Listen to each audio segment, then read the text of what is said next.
My golden child cousin borrowed $17,000 from me to start a business, but actually spent the money traveling and gambling. I took him to court over it, but my whole family sided with him. My cousin recently came to me asking me to lend him $7,000 for a business investment.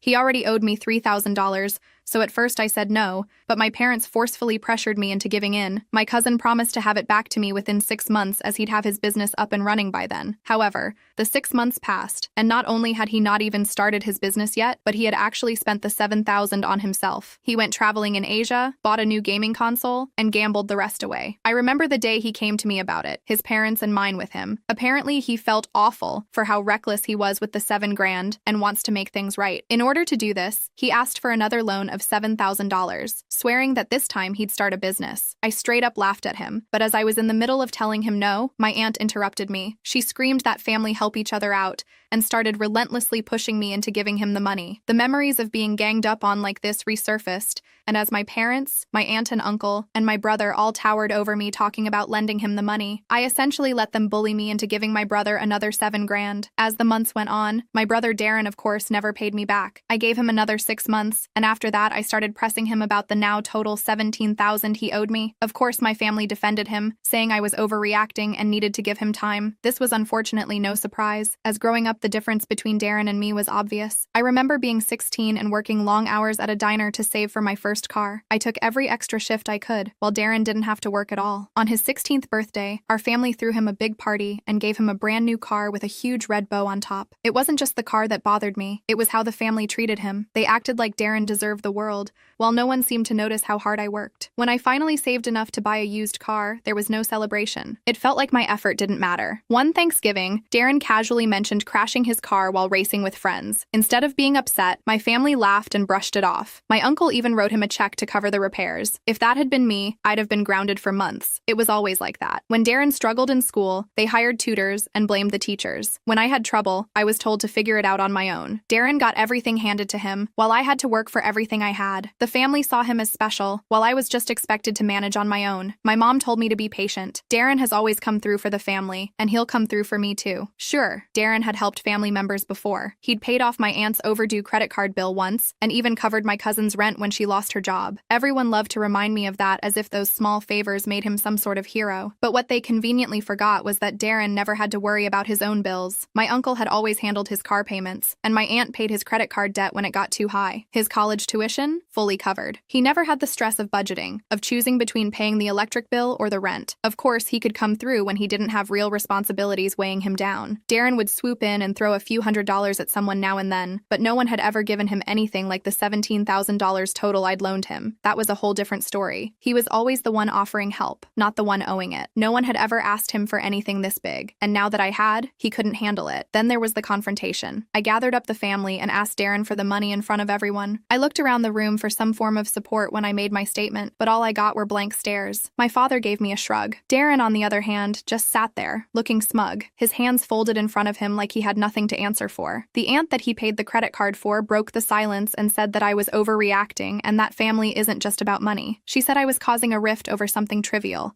and that we'd all miss each other if one of us had died. She loved pulling the if I were dead card, but this wasn't about that. I needed my money, and she treated it as if it were spare change. I had worked hard to save up that money. I sacrificed nights out with friends, put in overtime shifts at both jobs, and budgeted every meal. And here was my family, acting like it was no big deal that Darren had essentially taken my hard-earned savings and used them to fund his lavish lifestyle. I said that he promised to pay it back, and it's been 6 months with nothing but excuses. Darren leaned back in his chair, crossed his arms, and told me that the money was tied up. He said the same thing that he'd been telling me for months. As soon as the deal goes through, I'll get it back with interest. He asked me to trust him. I did trust him, but every time I asked for an update, he had another excuse. Meanwhile, he was out here living his best life while I was sitting here wondering if I'd ever see that money again. Before Darren could respond, my uncle, who had been silent up until this point, told me that he was disappointed to see us act like this, and said that Darren was doing something good for the future of the family, and in a couple of years, the $17,000 would mean nothing when we have millions, and that I should be proud that I helped him out early on. I felt my stomach drop. I told him it was fine and left it there. I knew that I was only wasting my time talking to them. I realized that my family wasn't going to help me, so I took matters into my own hands. Over the next few weeks, I stopped going to any family gatherings. Every time I thought about seeing them, my stomach twisted. I started collecting collecting evidence of Darren's spending habits. I knew Darren was spending the money on luxurious things, and while his Instagram posts were public, I needed more. I needed solid proof, so I started digging. I looked into public records, tracked his purchases, and followed up on his so-called business investments. What I found confirmed my suspicions. There was no business. Darren had used my $17,000 to buy a luxury car, take a couple of extravagant vacations, and furnish his new apartment with high-end furniture. The tech startup he had claimed to be investing in didn't even exist. With this information, I decided to consult a financial investigator. It was a tough decision because it meant involving a stranger in family matters, but I didn't see another option. The investigator was able to track Darren's spending even further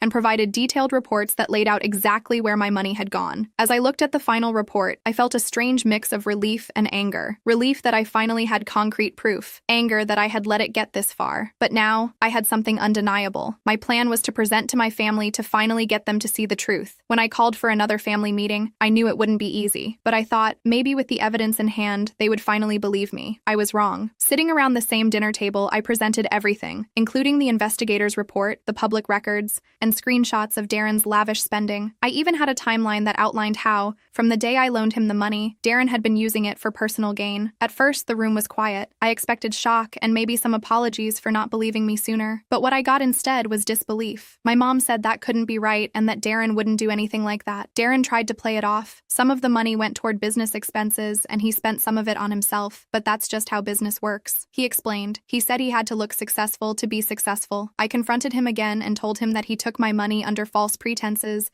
and used it for his own benefit. That's fraud. At the word fraud, the room tensed. My father's face turned red. My uncle shifted uncomfortably in his seat, and my mother just stared at Darren, as if waiting for him to make it all better with some magical explanation. Darren again tried to explain, saying that he needed to invest in himself as well. Even if he got carried away, he said he would pay back every dime, but the damage was done. The evidence was clear. Darren had lied, and now everyone in the room knew it. I thought I had him. He was playing checkers while I was playing chess, but even after everything they heard and had seen, my family continued to side with Darren. They refused to fully hold him accountable. My dad sighed, rubbing his temples. He was clearly frustrated. He wanted me to understand Darren was under pressure and that he was just trying to make something of himself, and mistakes happen, but this wasn't a mistake. Darren didn't accidentally take my money and forget to pay it back. He lied to me, took what I worked hard for, and had no intention of returning it. Then my mom gave me a sad look as if I was the one in the wrong. She didn't side with me. Instead, she hinted that maybe I should have given Darren more time. After all, Darren wouldn't hurt me on purpose. Her words hit harder than I expected. How could they still see him as the victim? I was the one left hanging, but they acted like I was causing the problem. It wasn't about giving him time. It was about trust, and Darren had shattered that. My uncle let out a heavy sigh, and for a second, I thought he might finally understand where I was coming from. But no, he just reminded me that family is more important than money. They didn't want this to tear us apart. I stood up, feeling the weight of it all. I couldn't keep fighting them or keep pretending everything was okay. The next day, I went to my lawyer and filed a lawsuit against Darren for fraud. It wasn't an easy decision, but it was the only one I had left. My family had chosen to protect Darren at my expense, and I wasn't going to let that slide. I had worked too hard for that money to let it slip away without a fight. Once my lawyer served him the papers,